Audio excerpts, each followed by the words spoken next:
மாவட்டத்தில் வேப்பனஹள்ளி, தளி தொகுதிகளில் எண்மண் எண்மக்கள் என்கிற யாத்திரையை முடித்துக் கொண்டு மாவட்டத்தின் கடைசி மற்றும் 150வது தொகுதியாக ஒசூரில் அண்ணாமலை பாத யாத்திரை நடத்தினார்.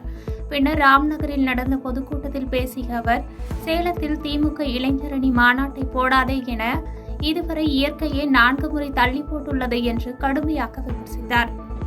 அடுத்து தயாராயிட்டாங்க.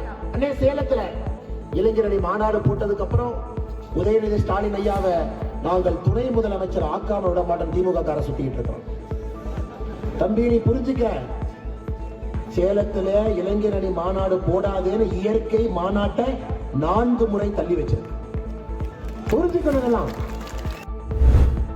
சிவகங்கை மாவட்டம் காரைக்குடி வட்டத்திற்குட்பட்ட செட்டிநாடு கால்நடை பண்ணையில் செயல்பாடுகள் குறித்து கூட்டுறவுத்துறை அமைச்சர் KR பெரியகருப்பன், மீன்வளம் மீனவர் நலத்துறை மற்றும் கால்நடை பராமரிப்புத்துறை அமைச்சர் அனிதா ராதாகிருஷ்ணன் ஆகியோர் ஆய்வு மேற்கொண்டனர். இதன் பின்னர் செய்தியாளர்களை சந்தித்த அமைச்சர் அனிதா ராதாகிருஷ்ணன், தமிழக மீனவர்கள் கைது செய்யப்படுவது தவறுதலாக எல்லை தாண்டுவதில் நடைபெறுவதாகவும் அதனை தவிர்க்க வெளியுறவுத்துறை அமைச்சரிடம் வலியுறுத்துவோம் என்று தெரிவித்துள்ளார். கடலூர் மாவட்டம் நெய்வேலி NLC இந்தியா நிறுவனத்திற்கு வீடு மற்றும் நிலம் கொடுத்தவர்களுக்கு சுரங்கத்தில் உள்ள எந்திரங்களின் தொழில் பயிற்சிக்கான நடத்தப்பட்ட எழுத்துத் தேர்வில் 238 மாணவர்கள் மட்டுமே தேர்ச்சி பெற்றதாக NLC நிறுவனம் தேர்ச்சி பட்டியலை வெளியிட்டது. இந்த நிலையில் நடத்தப்பட்ட தேர்விலும் தேர்ந்தெடுக்கப்பட்ட பட்டியலிலும் குளறுபடி உள்ளதாகவும் முறைகேடு நடந்திருப்பதாக கூறி நிலம் கொடுத்து பாதிக்கப்பட்ட 100க்கும் மேற்பட்ட மாணவர்கள் விருத்தாசலத்தில் நடைபெற்ற நிகழ்ச்சிக்கு வருகை தந்த தொழிலாளர் நலன் மற்றும் திறன் மேம்பாட்டுத்துறை அமைச்சர் CV கணேசன் மற்றும் மாவட்ட ஆட்சியர் அருண் தம்புராஜை சூழ்ந்து கொண்டு தங்களது கோரிக்கையை மனுவாக கொடுத்தனர். மனுவை பெற்றுக்கொண்ட அமைச்சர் உரிய நடவடிக்கை எடுப்பதாக மாணவர்களிடம் உறுதியளித்து சென்றார். பின்னர் செய்தியாளர்கள் சந்திப்பில் பாதிக்கப்பட்ட மாணவன் செல்வராகவன், மாவட்ட நிர்வாகம் தங்களின் வாழ்வாதாரத்தை உறுதி செய்யாவிட்டால் அனைத்து அரசாங்க அடையாள அட்டையும் ஒப்படைத்துவிட்டு தற்கொலை செய்து கொள்வதை தவிர வேறு வழியில்லை என வேதனையுடன் தெரிவித்தார்.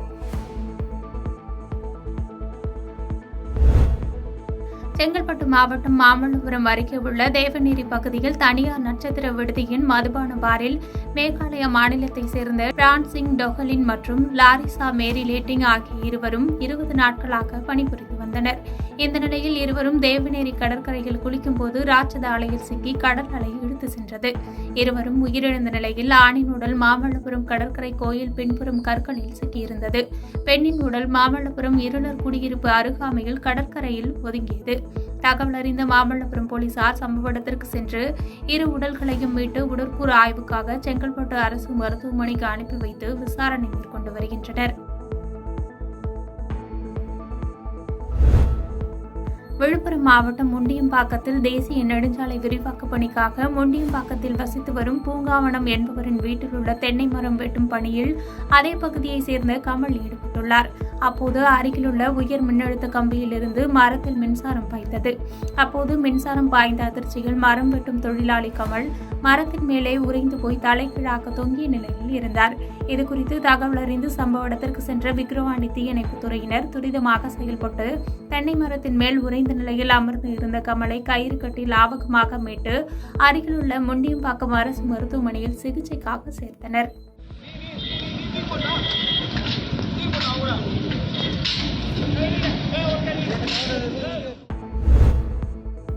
உலக புகழ்பெற்ற ஜல்லிக்கட்டு போட்டிகள் மதுரையில் பொங்கல் பண்டிகையை முன்னிட்டு நடைபெறவுள்ளது. இதுகுறித்து மதுரை மாவட்ட ஆட்சியர் அலுவலகத்தில் அமைச்சர் மூர்த்தி தலைமையில் ஜல்லிக்கட்டு போட்டிகள் குறித்தான ஆலோசனைக் கூட்டம் நடைபெற்றது. இதனைத் தொடர்ந்து செய்தியாளர்களை சந்தித்த அமைச்சர், உலக புகழ்பெற்ற அலங்காநல்லூர் ஜல்லிக்கட்டு போட்டி ஜனவரி 17ஆம் தேதி அலங்காநல்லூர் கிராம பொதுமக்கள் மற்றும் மாவட்ட நிர்வாகம் சார்பில் நடைபெறும் என்றும், ஜல்லிக்கட்டு போட்டிகள் நடைபெறும் போது நீதிமன்ற உத்தரவின் அடிப்படையில் காளைகளின் உரிமையாளர்கள் பெயரை வாசிக்கும் போது ஜாதி பெயர்கள் இந்த முறை தவிர்க்கப்படும் என்று உறுதியளித்தார்.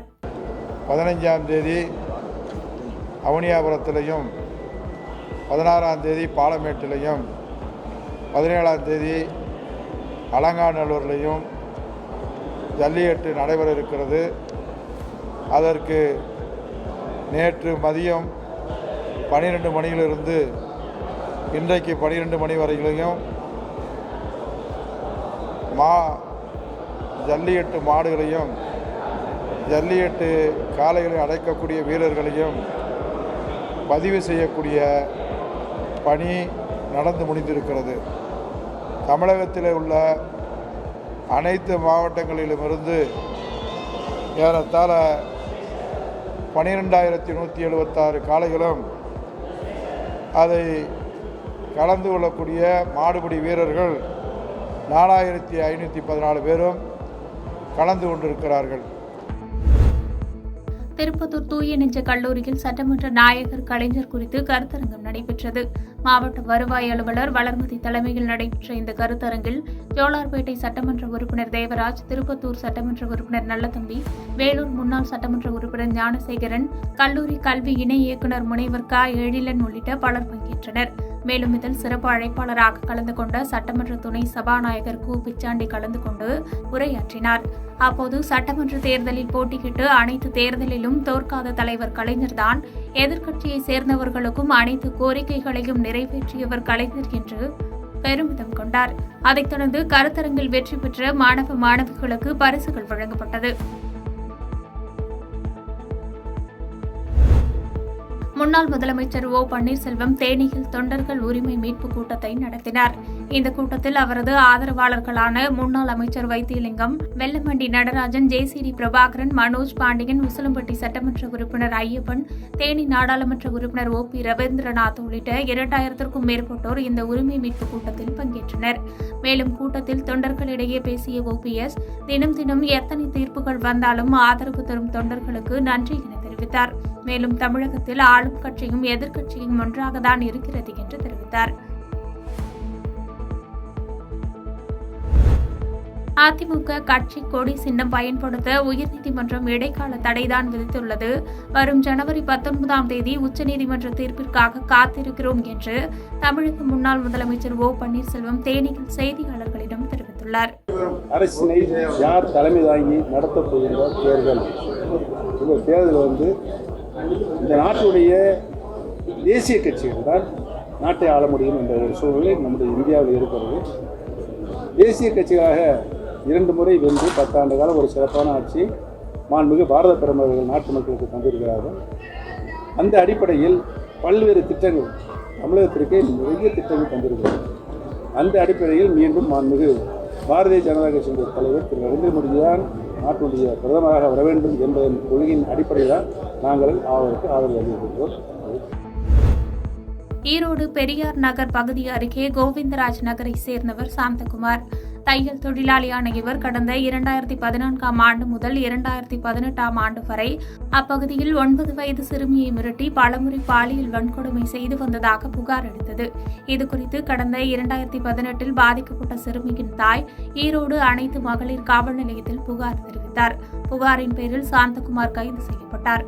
இவ்வழக்கு விசாரணை ஈரோடு மகளிர் நீதிமன்றத்தில் நடைபெற்று வந்த நிலையில் குற்றம் சாட்டப்பட்ட தையல் தொழிலாளி சாந்தகுமாருக்கு 20 ஆண்டு சிறை தண்டனை மற்றும் ரூபாய் 5,000 அபராதமும் விதித்து நீதிபதி ஆர். மாலதி தீர்ப்பளித்தார். மேலும் பாதிக்கப்பட்ட சிறுமிக்கு ரூபாய் 2 லட்சம் நிவாரண உதவித்தொகை வழங்க தமிழக அரசுக்கு நீதிபதி பரிந்துரை செய்தார். கடலூர் கீழ் அழிஞ்சப்பட்டு பகுதியைச் சேர்ந்த விவசாயி சீனு. இவர் தனக்கு சொந்தமான விவசாய நிலத்தை பட்டா மாற்றம் செய்ய மதலப்பட்டு கிராம நிர்வாக அலுவலர் பிரபாகரன் என்பவரை அணுகிய போது அவர் பட்டா மாற்றம் செய்ய ரூபாய் 40,000 கேட்டுள்ளார். இதுகுறித்து சீனு கடலூர் லஞ்ச ஒழிப்பு காவல்துறையில் புகார் அளித்ததை தொடர்ந்து அவர்களின் அறிவுரையின் பேரில் ரசாயனம் தடவிய ரூபாய் நோட்டுகளை விவசாயி சீனு கிராம நிர்வாக அலுவலர் பிரபாகரனிடம் வழங்கிய போது மறைந்திருந்த லஞ்ச ஒழிப்பு காவல்துறையினர் கிராம நிர்வாக அலுவலரை கையும் களவுமாக பிடித்து கடலூர் வட்டாட்சியர் அலுவலகத்திற்கு அழைத்து சென்று விசாரணை மேற்கொண்டு பின்னர் கைது செய்து சிறையில் அடைத்தனர்.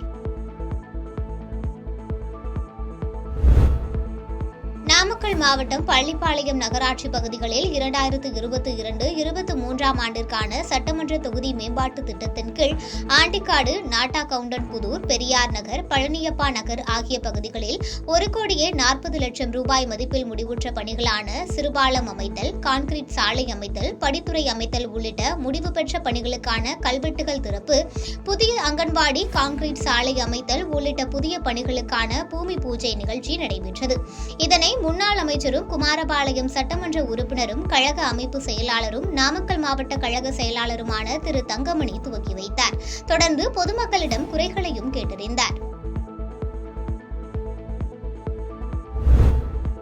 கிருஷ்ணகிரி மாவட்டம் ஒசூர் மாநகரில் ஒசூர் சட்டமன்ற தொகுதி வாக்காளர் முகவர்கள் கூட்டம் ஒசூர் எம்எல்ஏ பிரகாஷ் தலைமையில் நடைபெற்றது. அப்போது உணவுப் பொருட்கள் வழங்கல் மற்றும் உணவு பாதுகாப்புத்துறை அமைச்சர் சக்கரபாணி அவர்கள் பங்கேற்று நாடாளுமன்ற தேர்தலுக்கு தயாராவது குறித்தும் திமுக நிர்வாகிகளின் பணிகள் குறித்தும் ஆலோசனைகளை வழங்கினார். முன்னதாக ஒசூர் மேயர் சத்யா பேசுகையில், இதுவரை மழையால் பாதித்தவர்களுக்கு மத்திய அரசு ₹1 கூட நிதி கொடுக்கவில்லை, பாஜக ஆளும் மாநிலங்களுக்கு தான் நிதியை கொடுக்கிறார்கள் என குற்றம் சாட்டினார்.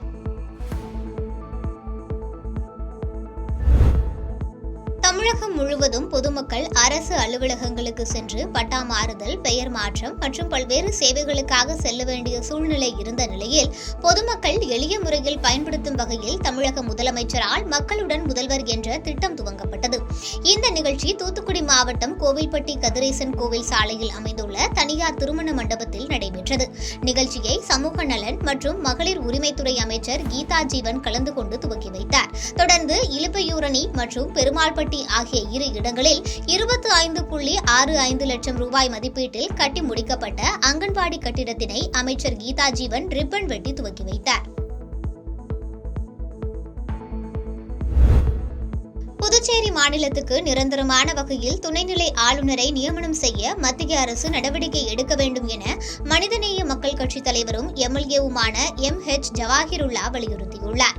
காரைக்காலில் செய்தியாளர்களை சந்தித்த அவர், இந்திய வரலாற்றில் இதுவரை இல்லாத வகையில் புதுச்சேரிக்கு 2 ஆண்டுகளாக பொறுப்பேற்ற ஆளுநர் பதவியில் இருந்து வருகிறார் தமிழிசை.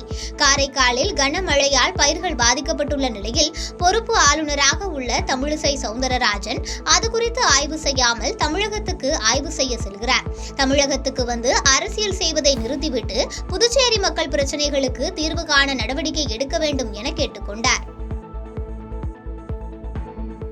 பாதகம் செய்பவரை கண்டால் நாம் பயங்கொள்ளலாகாது பாப்பா, மோதி மிதித்து விடு பாப்பா, அவர் முகத்தில் உமிழ்ந்து விடு பாப்பா.